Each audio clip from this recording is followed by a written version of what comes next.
Hey, I'm Chloé Caroline, And I'm Shawna Patruno. and welcome to Unwritten, an unedited podcast made for your story. To be heard, to be shared, to be written.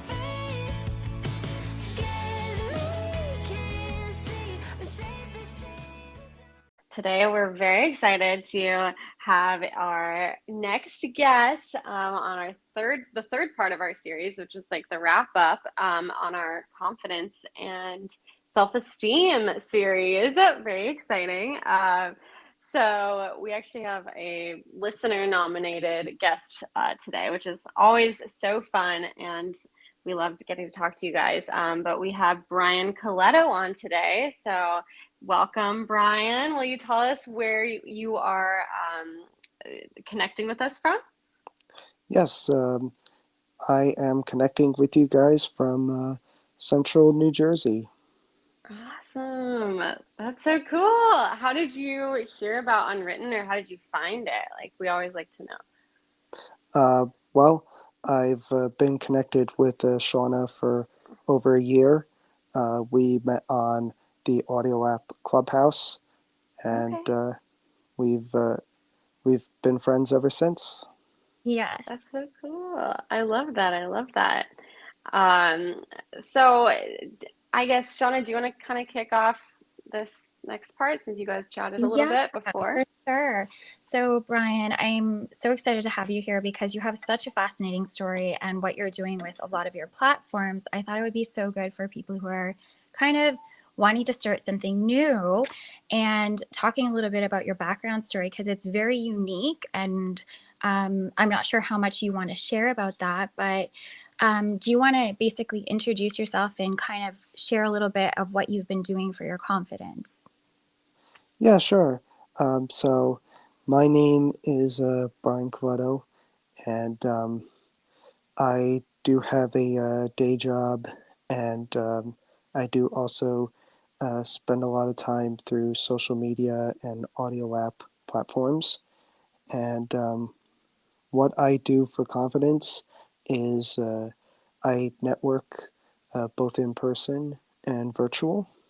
And through it all, I've been able to gain more confidence for social media and to share my story of living with autism and how using the trauma, some of the traumas that I faced in Mm-hmm. childhood, uh, to get where I am today, and use that to fuel me and Yeah. and being who I am today.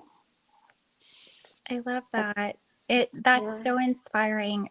What made you, because we connected on Clubhouse, what inspired you to kind of like step out of your comfort zone and share your story? And what do you do daily to kind of keep your mood up?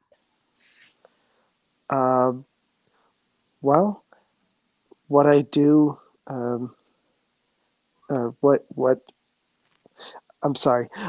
So what inspired me to share my story was I've been sharing it a lot even before the audio apps and the virtual world really came along. But I think what inspired me to go further was probably Clubhouse, and Clubhouse was the big um, reason that I got into putting videos on social media because I was able to build up enough support that that I wouldn't have to worry about those who might disapprove of it because there'll be Mm-hmm. enough that approve of it. Hmm. And Yeah.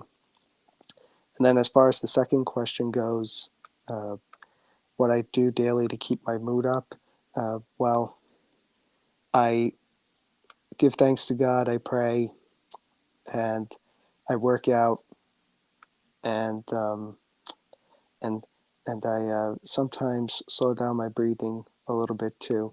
It can be a little bit challenging though, Yeah. because anxiety does play a factor sometimes, Yeah. Mm-hmm. and triggers from certain social media posts or the way certain people post. Um, Right.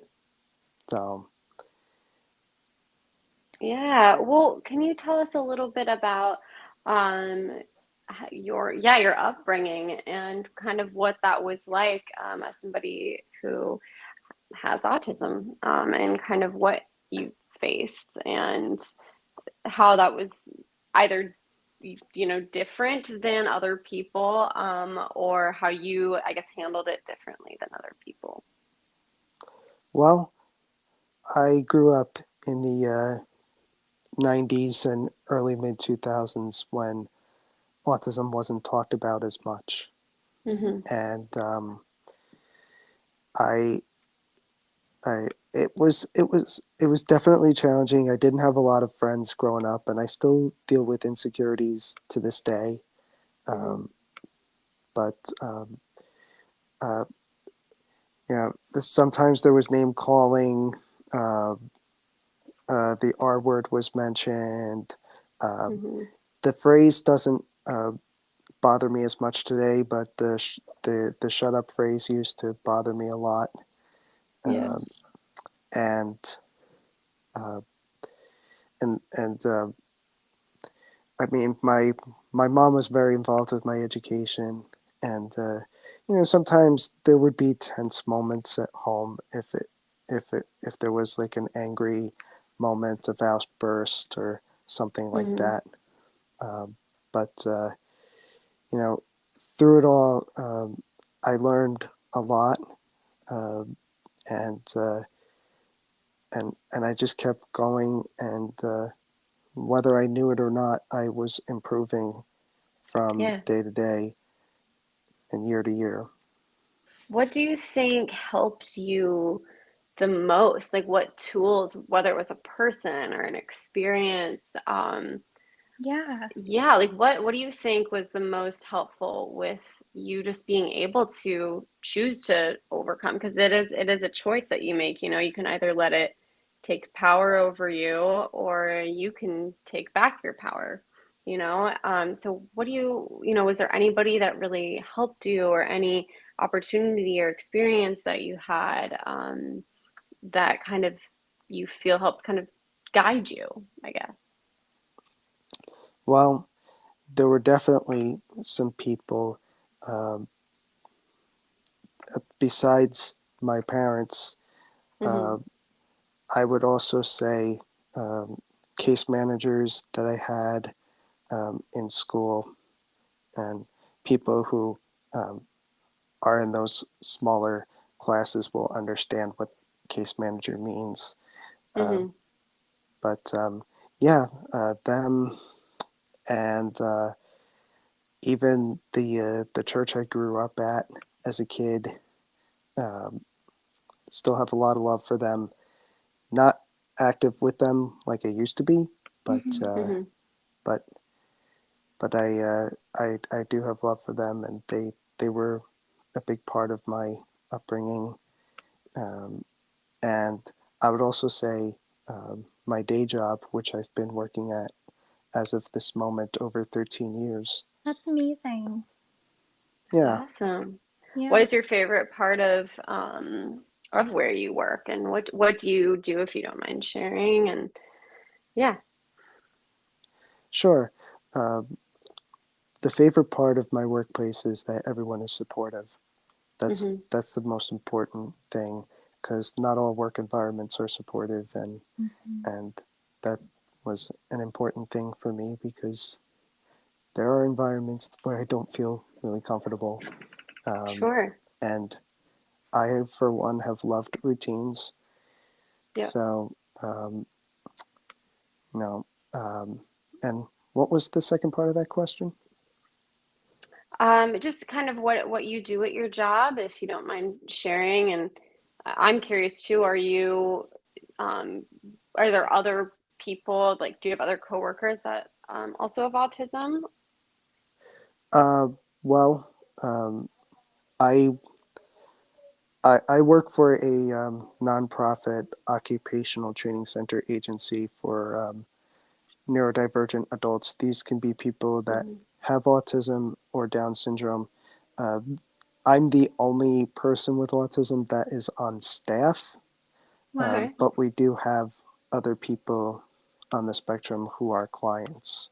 that's And amazing. Oh. yeah, Brian, I so actually had a question for you. What, like, is there some, if there's a listener who also has autism and they're maybe struggling, because I imagine it's pretty hard to go through what you've gone through, is there anything that you wanted to share with the general public today, now that you do have a bit of a platform for awareness, or somebody else who's struggling? Is there anything that you have, like a message to share today that you want to be heard? yeah, just just keep working hard every day, and understand that it it does get better with time, and the overall knowledge in our society has improved. But Mm-hmm. yeah, it gets better from year to year as it's more understood and people get older, and more importantly, um, improvements can be made. In a lot of ways, we are like those undiagnosed or don't have anything. Right. Yeah. I was curious to how, because no matter whether it's autism or even something like even ADHD, any sort of diagnosis or medical condition or just anything that whether even if you're deaf or blind, anything like that, like how do you allow it to not define you? Because I feel like Yeah. oftentimes people allow it to define them or Limit um, them. Yeah. limit them. Yes, exactly. And Brian, you're a perfect example of it not limiting you. Like, you're always, I Hmm. see you out there and you're doing your thing. So yeah, I would love to hear the answer to that as well. Uh, well, I think the way I don't let it define me is uh, is that I have dreams, and I verbalize a lot to people. Uh, some people even say that I can be a little bit outspoken. So Love it. that's how I don't let something define me like that. Yeah, I make people aware of it because there are some abnormalities sometimes in my behaviors, um, sure. and and that's part of the reason for that. And I do sometimes feel like it turns people away from making a friendship deeper. Hmm. Um, but I don't know. It's but then again, I realize that I'm that there are other people on the spectrum who are my age or older who don't have as much skill as I do. So Hmm. I think about them when I'm feeling uh, like the like I can't seem to get friendship hangouts or Right, right. things like that. Well, I think Um, that's really important. I think basically, you're being grateful. You're looking at it with gratitude for what you can do as opposed to what you can't. And that's Yeah. just, and we all can do that. It's just perspective, and Yeah. instead of looking at yeah, what you don't have, and that could be financially, that could be anything really. Instead of Mhm. looking at what you don't have, instead of just rather looking at what you do, because I feel like that definitely instills more courage and confidence in whatever you do, right? Um, Absolutely. yeah. But what's your biggest piece of advice for just anybody listening, no matter autism or not? Yeah, what is your biggest piece of advice in regards to self-esteem, confidence, um, Going after putting your your, goals, yeah, like, going after your goals? because Yep. I know that you have like a few goals. Uh, well, um, I say the best thing is wake up every morning and find uh, uh, just a few things of gratitude. It doesn't have to be a laundry list of things because Mm-hmm. I know that some people um, like to go off on a laundry list and say, I'm grateful for this, I'm grateful for that. I don't do that. I just look for a few simple things Mm-hmm. and then I go about my day. Yeah. That's awesome. Yeah, I love that. And before we wrap up, Brian, is there like a favorite book or something that you really enjoy, piece of music, something that lifts your spirits, or something that has given you more confidence? I know I have a few books that I love. Is there a book that you're reading or something that's really been profound in your way of thinking, or a person like a Yeah. person you watch or something? Yeah. Um, well, um, I don't know if I want to name a person, but Okay, that's okay. I will say I will say uh, The Power, The Secret by Rhonda Byrne was a book I read last year that Mm-hmm. Yeah, had an effect on me. I currently have a book called Think Big, Grow Rich. Um, that's a good I have book. I've only read a few pages of it so far. Uh, I have not read any of it lately as of this time, but I do have it, and it is a priority when things are a little more down or maybe the weather is a little bit cooler and I can Yeah. have more concentration to read it. That's another thing is that sometimes focus can be a little bit of a challenge as it pertains to autism Mm-hmm. and also processing information Yeah. can be a little bit of a challenge. Although I think I'm doing it really well today with remembering your questions as you ladies are speaking. Oh, well, yeah, you're doing a great job, Brian. And if it makes you feel better, I'm very ADD, and it's hard for me to focus as well. But you're doing great, and we're really excited to have you and share your story. Yeah, thank you. Yeah, definitely. Thank you so much. I also think it's really important to note that, there are a lot of varieties of autism, and the spectrum's huge. So not everybody's the same, right, with um, how they are functioning. And I think that's a really important thing is I feel like sometimes people get summed into like one group or idea of what autism looks like. Do you agree with that at all, Brian? Yeah, absolutely, I do because some people have way more challenges. Some people are not verbal at all, Mm-hmm. and others can seem like they're very, very normal. Mm-hmm. And and I personally get that a lot. There's very few people that when I tell them I have it, very few say, "Yeah, I knew I know you do." Uh, Mm-hmm. and those are generally people that have a lot of experience with it. Yeah. Um, but if they don't, then they're more likely to be like, "I couldn't tell." Mm-hmm. So Yeah. um, the Wow. only thing visible with me is hand flapping, which I Mm-hmm. don't do a lot of in public, but if I do, I will make it into air basketball. Otherwise, otherwise my autism is more internal, and Okay. and other challenges involve gray area between right and wrong, Mm-hmm. and directions sometimes need to be more concrete for me, and I also sometimes have challenges with nonverbal cues Mm-hmm. um, or social cues in general. So Okay. um, That's Yeah.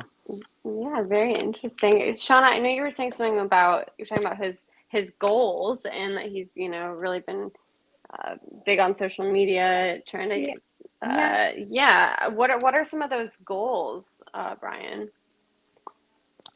Well, um, recently a goal came about because about a month ago I was invited by Facebook to make my account professional, which means that I can monetize on my Hmm. reels, and Yeah.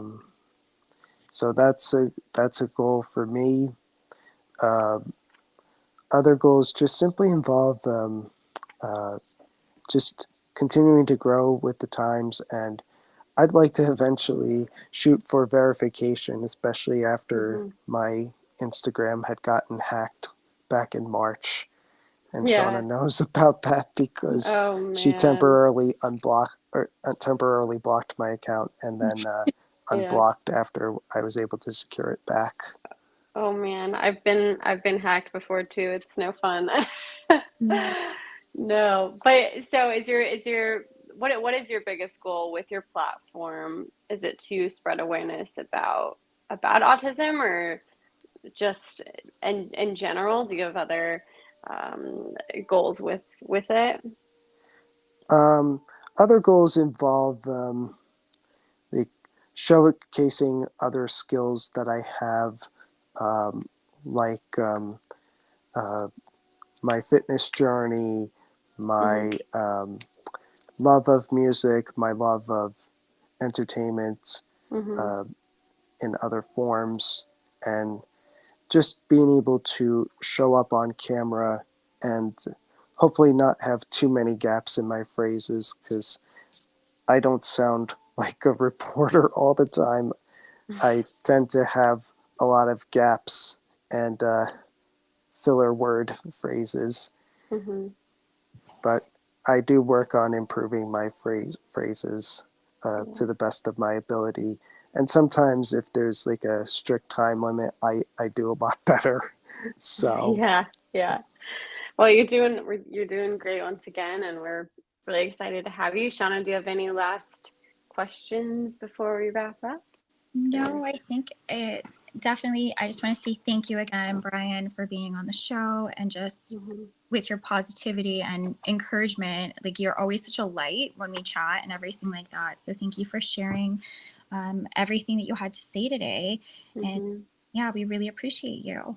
Yeah, we really do. This is very exciting for us every time we get to talk to somebody new and yeah, somebody who normally doesn't get to share. Yeah, share on a bigger platform. So we really appreciate it. thank you, ladies, for having me so much. Um, I send you all both so much love from New Well, Jersey to wherever you are. awesome. Well, thank you. And oh, really quickly, where can people find you on social media? Uh, People can find me at Brian Colletto. That's BrianColletto. No spaces, no symbols on Instagram and TikTok. They're both the same username. Awesome. Perfect. Well, thank you so much. And yeah, let us know if anybody reaches out from the show. All Will do. right. Thanks, Brian. Thank you so much for being part of Unwritten. Our podcast is your podcast. Do you want your story to be heard? Follow us on Instagram at unwritten.podcast and TikTok at unwritten podcast.